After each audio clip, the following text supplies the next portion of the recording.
তীব্র তাপপ্রবাহে অতিষ্ঠ হয়ে বৃষ্টির জন্য চট্টগ্রামের ইস্তিসকার নামাজ আদায় করেছেন মুসল্লিরা।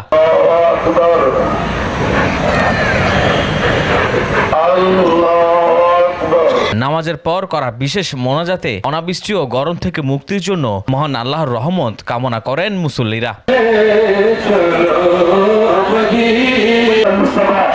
বৃহস্পতিবার 25 এপ্রিল সকালে 10:30টায় নগরের জমিতুল ফালা মসজিদ মাঠে নামাজের শতাধিক মুসল্লি অংশগ্রহণ করেন। এরপর বৃষ্টির আশায় ইস্তিসকার নামাজ পড়েন তারা। নামাজে ইমামতি করেন আহলে সুন্নাত ওয়াল জামাতের চেয়ারম্যান আল্লামা কাজী মঈনুদ্দিন আশরাফি।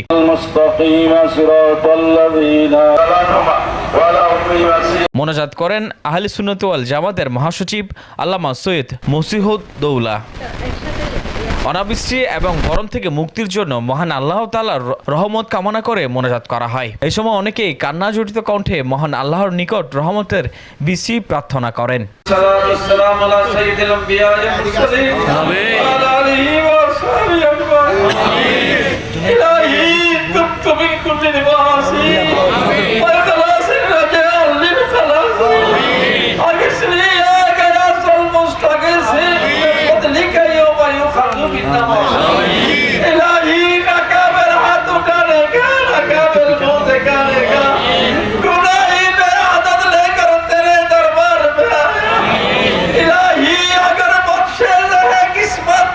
এই সময় জামে আহমদিয়া সুন্নিয়া আলিয়া মাদ্রাসার সাবেক অধ্যাপক মাওলানা ওসিউর রহমান, গাউসিয়া কমিটির চেয়ারম্যান পিয়ার মোহাম্মদ, নূর মোহাম্মদ আল কাদেরি, সৌম্য আব্দুল সামাদ সহ আরো অনেকেই উপস্থিত ছিলেন। আল্লাহর রহমতের আশা নিয়েই তো আমরা আজকে এই নামাজ আদায় করলাম। আমরা গুনাহগার, এটা সত্য।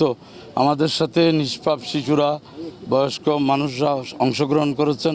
আমরা আশা করি আল্লাহর মেহেরবানি হবে। আল্লাহর মেহেরবানির দয়ার আশা নিয়েই তো আমরা সালাতুল ইস্তিসকা আদায় করেছি।